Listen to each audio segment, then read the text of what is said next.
దేశ రాజధాని ఢిల్లీని అసెంబ్లీ ఎన్నికలు హీట్ పుట్టిస్తున్నాయి. మరోసారి ఢిల్లీని చీపురు ఊడ్చేస్తుందా?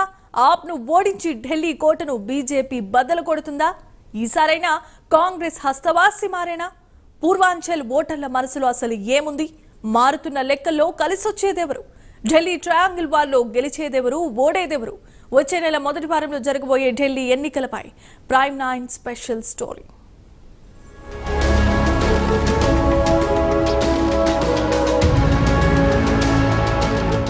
దేశంలో మరోసారి ఎన్నికల వేడి మొదలైంది. ఢిల్లీలోని 70 అసెంబ్లీ స్థానాలకు వచ్చే నెల ఫిబ్రవరి 5న ఎన్నికలు జరగబోతున్నాయి. ఫిబ్రవరి 8న ఓట్ల లెక్కింపు జరగనుంది. ఇదిలా ఉంటే మరోవైపు అసెంబ్లీ ఎన్నికల పోలింగ్కు సమయం దగ్గర పడుతూ ఉండడంతో ప్రధాన రాజకీయ పార్టీలన్నీ ప్రచారాన్ని ముమ్మరం చేశాయి. ఢిల్లీ పీఠాన్ని మరోసారి దక్కించుకునేందుకు ఆమ్ ఆద్మీ పార్టీ తీవ్రంగా శ్రమిస్తోంది. వరుస విజయాలతో దూకుడు మీదున్న ఆప్ మరోసారి ఢిల్లీలో చీపురు సత్తా ఏంటో నిరూపించాలన్న పట్టుదలతో ప్రచారాన్ని స్పీడప్ చేసింది. ఇటు బీజేపీ ఆప్ వేసే ఎత్తులకు పై ఎత్తులు వేస్తూ ఢిల్లీ కోటను బద్దలు కొట్టేందుకు ఆ పార్టీ కూడా సర్వశక్తులు ఒడ్డుతోంది.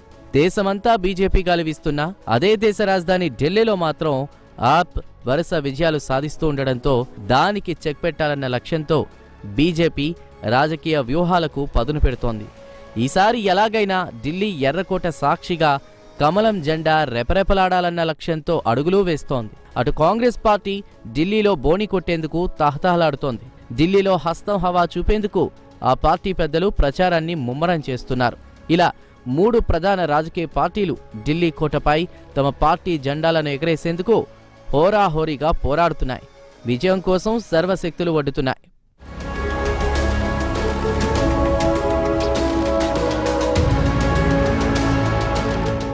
శాసనసభ ఎన్నికలకు సమయం దగ్గర పడుతుండటంతో దేశ రాజధాని ఢిల్లీలో ఎన్నికల సమీకరణాలు వేగంగా మారుతున్నాయి. త్రిముఖ పోటీలో 3 ప్రధాన పార్టీలు గెలుపును ప్రతిష్టాత్మకంగా తీసుకున్నాయి.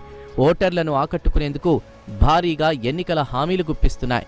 గెలుపుపై ధీమా వ్యక్తం చేస్తున్నా లోపల మాత్రం ఓటరు నాడి పార్టీలకు అంతు చిక్కడం లేదు.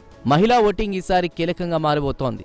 ఇదే సమయంలో గెలుపుపై కొత్త అంచనాలు తెరమీదకొస్తున్నాయి. ఢిల్లీలో 3 ప్రధాన పార్టీలు హోరాహోరీగా తలపడుతున్నాయి. గత దశాబ్ద కాలంలో ఢిల్లీ ఓటర్లు అసెంబ్లీ, లోక్సభ ఎన్నికలకు భిన్నమైన తీర్పులిస్తున్నారు. మొత్తం 70 స్థానాలున్న అసెంబ్లీలో 2015లో 67, 2020లో 62 సీట్లు ఆమ్ ఆద్మీ పార్టీకి కట్టబెట్టిన ఢిల్లీ ఓటర్లు లోక్సభ ఎన్నికల్లో మాత్రం 7 స్థానాలను బీజేపీకి కట్టబెట్టారు. అయితే అసెంబ్లీ ఎన్నికల్లో మాత్రం ఢిల్లీ ఓటర్లు ఆప్ పార్టీకే జై కొడుతున్నారు. దీంతో ఈసారి ఎలాగైనా సరే అసెంబ్లీ పీఠాన్ని దక్కించుకునేందుకు యాప్కు ధీటుగా ప్రజాకర్షక పథకాలను ప్రకటించింది బీజేపీ. అందులో ముఖ్యంగా పేద మహిళలకు నెలకు 2500 ఆర్థిక సహాయం, గ్యాస్ సిలిండర్పై 500 సబ్సిడీ, హోలీ, దీపావళి సమయాల్లో ఉచిత సిలిండర్, గర్భిణీ మహిళలకు 21,000 సహా అనేక హామీలను ఎన్నికల మేనిఫెస్టోలో చేర్చింది కమలం పార్టీ.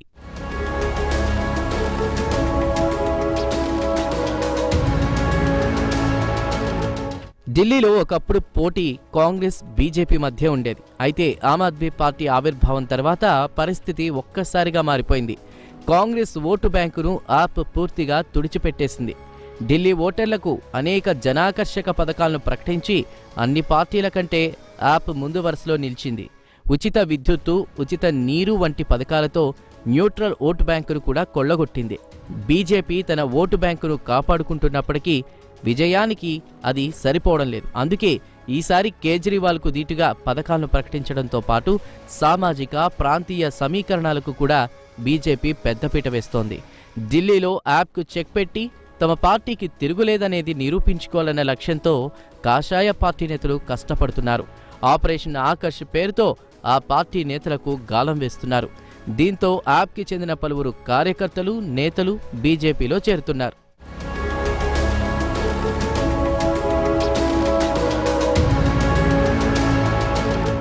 ఢిల్లీ పీఠాన్ని బద్దలు కొట్టాలంటే పూర్వాంచల్ ప్రాంత ప్రజల ఓట్లను కొల్లగొట్టాలి. ఎందుకంటే ఢిల్లీలో నివసించే జనాభాలో అధిక శాతం పూర్వాంచల్ ప్రాంతానికి చెందినవారే. తూర్పు యూపీ, బీహార్, జార్ఖండ్ ప్రాంత ప్రజలను పూర్వాంచలీలుగా వ్యవహరిస్తారు. ఆ ప్రాంతం నుంచి ఉపాధి కోసం దేశ రాజధానికి వచ్చి స్థిరపడ్డవారు దాదాపు 3వ వంతున్నారు.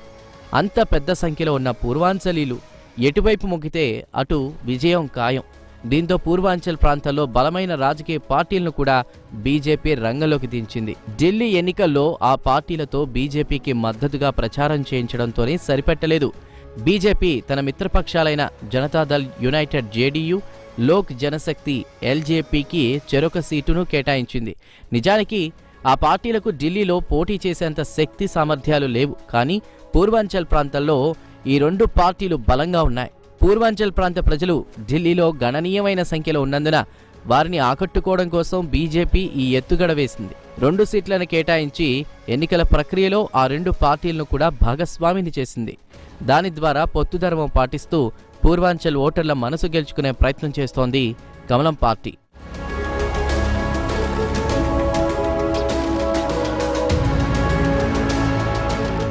ఇక ఢిల్లీ పీఠాన్ని దక్కించుకునేందుకు కాంగ్రెస్ పార్టీ రాజకీయ వ్యూహాలకు పదును పెడుతోంది.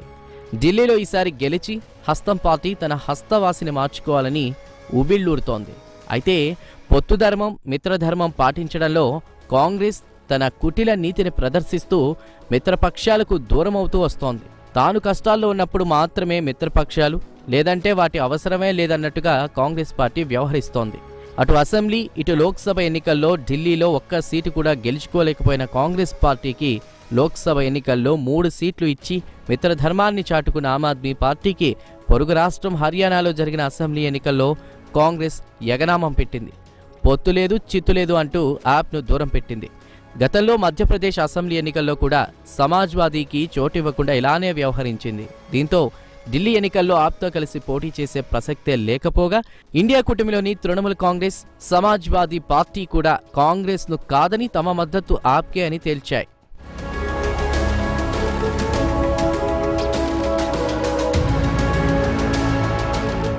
హర్యానా, మహారాష్ట్ర ఎన్నికల్లో గెలుపు ద్వారా బీజేపీ ఢిల్లీలోనే తమదే విజయం అనే ధీమాతో ఉంది. కాంగ్రెస్, యాప్ వేర్వేరుగా పోటీలో ఉండడంతో తమకు కలిసి వస్తుందన్న అంచనాతో కూడా ఆ పార్టీలున్నాయి. ఇక కాంగ్రెస్ పార్టీ గ్యారంటీల్ని నమ్ముకోగా యాప్ ఈసారి గెలుపును ప్రతిష్టాత్మకంగా తీసుకుంది. దీంతో ఢిల్లీ ఓటర్లు ఎటువంటి తీర్పు ఇస్తారో అన్న దానిపైనే సర్వత్రా ఉత్కంఠ కొనసాగుతోంది. ఫిబ్రవరి 5న జరిగే ఎన్నికల్లో ఏ పార్టీ విజయం సాధిస్తుందో వేచి చూడాలి.